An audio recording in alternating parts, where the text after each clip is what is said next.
Perkara ini kalau dipersetujui, kita boleh teruskan. Ya, dan saya ingat itulah yang terbaiknya. Ya. Itu sebab saya kata mari kita mulakan sekarang.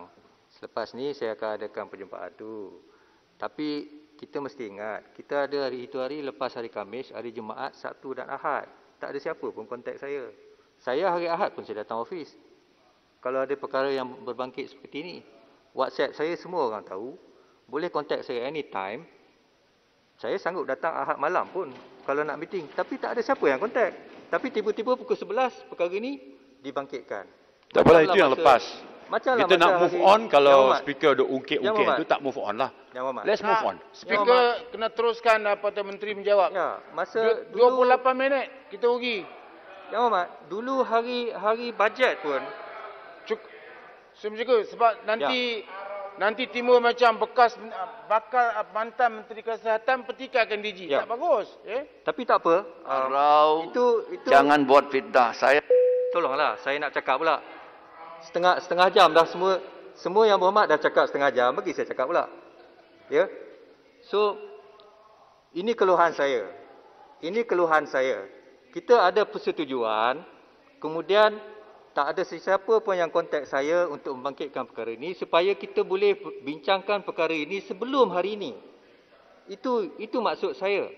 Tiba-tiba hari ini dibangkitkan persoalan ini. Samalah macam hari bajet itu hari. Tak ada sesiapa yang membangkitkan perkara itu sehinggalah pukul 4 petang hari bajet. Jadi kita dah rugi. Sekarang dah 29 minit kita rugi. So itu keluhan saya. So tak apa. Saya akan adakan semula mesyuarat pada hari ini. Tapi sekarang mari kita teruskan seperti yang telah kita setujui. Saya ingin menjemput yang berhormat Menteri di Jabatan Perdana Menteri, Hak Ehwal Sabah dan Sarawak. Tuan Speaker, sebelum itu, akhir sekali, bukan isu yang dibangkitkan tadi. Saya minta Tuan Speaker untuk memaklum balas. Kita berterima kasih Yang Berhormat Kota Baru pun ada di sini. Kalau kita menghormati Tan Sri DG, kenapakah tidak ada sebarang tindakan diambil terhadap Yang Berhormat Bintulu sampai sekarang? Beliau pun hilang. Saya dah minta dan Yang Berhormat Tuan Speaker telah minta saya hantarkan surat. Jadi apakah tindakan yang akan diambil terhadap Bintulu? Saya dah hantar surat Yang Berhormat kepada beliau untuk meminta penjelasan. Kerana itu perbalahan fakta, ya. Bukan perbalahan fakta, Tuan Speaker. Untuk makluman, apa yang jelas adalah Yang Berhormat Bintulu mengatakan Tan Sri DG tidak turun ke Sabah. Ya. Tetapi fakta itu telah dipertikaikan. Tan Sri DG kata beliau telah pergi ke Sabah. Ya. Yalah. So, duduk di lutong. Ya. Yang Berhormat telah menulis surat kepada saya tentang perkara itu. Saya telah menghantar surat itu kepada Yang Berhormat Bintulu meminta penjelasan beliau. Ya, kerana itu perbalahan fakta. Sama ada fakta itu mengelirukan atau tidak. So saya minta Yang Berhormat Bintulu untuk memberikan penjelasan lah. Ya. Saya mohon saya menyebut Yang Berhormat Menteri Jabatan Menteri. Datuk Betul. Berkaitan dengan perkara yang sama. So bila kita nak bahas bajet ni? Sean. Berkaitan dengan perkara sama kerana Yang Berhormat Bintulu telah pun meminta maaf secara umum. So saya rasa tak ada perbalahan fakta di sini. Adalah amat jelas bahawa beliau telah buat satu kesilapan. Beliau harus meminta maaf dan menarik balik dalam Dewan Yang Mulia ini. Tak, Yang Berhormat. Dan kalau boleh, saya rasa itu harus Bukan. Yang Berhormat Jelutong, begini Yang Berhormat. Dia dua isu. Satu isunya ialah beberapa Yang Berhormat meminta saya untuk overrule Yang Berhormat Timbalan Speaker untuk meminta Yang Berhormat Bintulu meminta maaf. Itu saya dah terangkan, saya tak boleh buat. Sebab saya tak boleh overrule timbalan saya sendiri. Sebab apabila timbalan tu duduk di kerusi ini, beliau mempunyai kuasa Speaker. Dan beliau telah buat ruling. So saya tak boleh overrule ruling tersebut. Itu nombor satu. Tapi persoalan yang kedua yang ditimbulkan oleh Yang Berhormat Jelutong minggu sudah ialah apa yang dikatakan oleh Yang Berhormat Bintulu itu mengelirukan. Kerana beliau cakap yang bahagia Tan Sri tak pergi ke Sabah, sedangkan yang bahagia Tan Sri membuat kenyataan akhbar bahawa beliau ke Sabah, kan? Itu yang isu yang dibangkitkan oleh Yang Berhormat Jelutong. Jadi itu adalah satu perbalahan fakta. Saya telah memohon Yang Berhormat Bintulu untuk memberi penjelasan apa yang dimaksudkan beliau kata tu. Tuan Speaker, di samping itu saya juga telah minta beliau supaya hadir di Dewan ini dan juga memohon maaf di Dewan ini kerana kenyataan dibuat menghentam Tan Sri DG di Dewan ini. Tentang pohon maaf tu, saya dah cakap, saya tak boleh overrule ruling yang dibuat oleh Yang Berhormat Timbalan Speaker. Tapi oleh kerana Yang Berhormat Bintulu telah pun meminta maaf secara publik kan, saya baca di berita. Untuk makluman Tuan Speaker, kenyataan itu adalah permohonan maaf bersyarat. Beliau kata beliau tidak mahu mengganggu kelancaran prosiding Dewan Rakyat dan beliau juga mahu menjaga keharmonian masyarakat umum dan beliau tidak juga tanda tangan kenyataan itu. Kalau kita lihat kenyataan permohonan maaf itu tidak ditandatangani oleh beliau. Ya, so saya sangsi, saya syak. Ini bukanlah permohonan maaf oleh beliau secara ikhlas. Yang Berhormat, saya dah kata last week, ruling telah dibuat oleh Yang Berhormat Timbalan Speaker.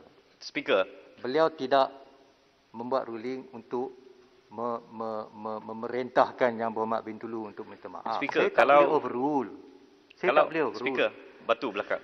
Kalau refer pada handset sebelum ini, Timbalan Speaker tak bagi ruling, dia bagi 3 option. Dia cakap ruling 4 kali lah Yang Berhormat. Saya baca handset tu. Tapi ruling dengan option lain, dia bagi 3 option. Satu tarik balik, satu bagi penjelasan. Saya baca handset. Yang Berhormat Timbalan Speaker mengatakan beliau hendak membuat ruling. Saya rasa 4 kali kot. Saya baca handset tu. Jadi jangan suruh saya atau meminta saya membuat sesuatu yang saya tak boleh buat. Banyak sangat permintaan yang suruh saya buat benda yang saya tak boleh buat. Ya, tak apa. Yang tentang penjelasan tu kita tunggu. Saya dah hantar surat kepada dia, kepada beliau, Yang Berhormat Jelutong. Datuk Speaker sedikit. Sudahlah, saya nak mulakan bahas ni. Ya, ini untuk Dewan Rakyat, Datuk Speaker. Ini untuk kelancaran Dewan Rakyat. Kita nak bahas bajet ke tak nak bajet bahas? Datuk Speaker, pada minggu lepas saya telah menghantar satu surat kepada Datuk Speaker untuk membuat satu ruling mengenai jawapan yang telah saya terima daripada Timbalan Menteri Pembangunan Wanita, Keluarga dan Masyarakat. Ya. Yang saya pertikaikan adalah data yang telah diberikan dalam jawapan tersebut. Saya dah minta penjelasan. Saya tunggu penjelasan. Datuk Speaker, hasrat saya ini adalah ia digunakan sebagai iktibar. Memandangkan setiap kementerian kalau diberikan 20 minit, apa jaminan data yang mereka berikan kepada kita ni betul atau tidak? This is the budget. Kalau jawapan untuk Q&A pun boleh kelentong sampai macam ni, mengenai isu wanita, keluarga, kanak-kanak, keganasan rumah tangga, jenayah seksual kanak-kanak, there is no transparency and accountability. Yang Berhormat. Minggu lepas, hari Selasa, hari Rabu saya bagi surat pada Datuk Speaker. Yang Berhormat, tolong jangan sebut kelentong. Kita masih, itu perbalahan fakta. Yang Berhormat kata ada kekeliruan. Datuk Speaker, ia bukan perbalahan fakta. Ia adalah terang-terang. Saya dah minta penjelasan. Kita tunggu dulu. Kenapa kita nak jam tegan? Kita sebab tunggu. Kalau tak ada ketelusan dalam jawapan yang diberikan dalam soalan lisan, apa jaminan kita akan dapat ketelusan jawapan yang diberikan oleh Kementerian untuk Belanjawan? Kita tunggu penjelasan beliau. Kita tak boleh buat conclusion. It is of grave urgency, Datuk Speaker. Ia merupakan satu perkara yang amat mustahak. Saya dah baca tak ada Q&A, kita tak boleh tanya. Kalau hari itu saya dibenarkan, saya akan tanya kenapa jawapan ini tak konsisten. Kenapa ada satu kelopongan yang besar jawapan ini yang saya... Yang Berhormat ada tanya additional question itu hari 2. Kan? Bukan 2. Jawapan yang diberikan. Yang tu saya kena kira. Yang Berhormat boleh tanya pada waktu itu. Sebelum Yang Berhormat Menteri pergi. Yang Berhormat Menteri pun ada. Yang Berhormat tak faham. Apabila disuruh saya membuat sesuatu ketetapan bahawa sesuatu jawapan itu mengelirukan, maka saya perlu membuat conclusion, ya, ketetapan bahawa apa yang dikatakan itu mengelirukan. Itu berkait rapat dengan kenyataan fakta. Jadi saya perlu melihat kepada faktanya dahulu. Baik. Saya tak boleh kata terus keliru. Saya harap Datuk Speaker akan membuat satu keputusan yang baik. Saya dah minta penjelasan. Untuk kesejahteraan kami di Dewan Rakyat. terutama sekali yang telah bertanyakan soalan kepada pihak menteri. Ya, terima kasih. Tunggu. Saya menanti Dua-dua, jawapan daripada Datuk Yang Speaker. Berhormat Batu Kawan sekali. Saya tunggu. Terima kasih. Ya.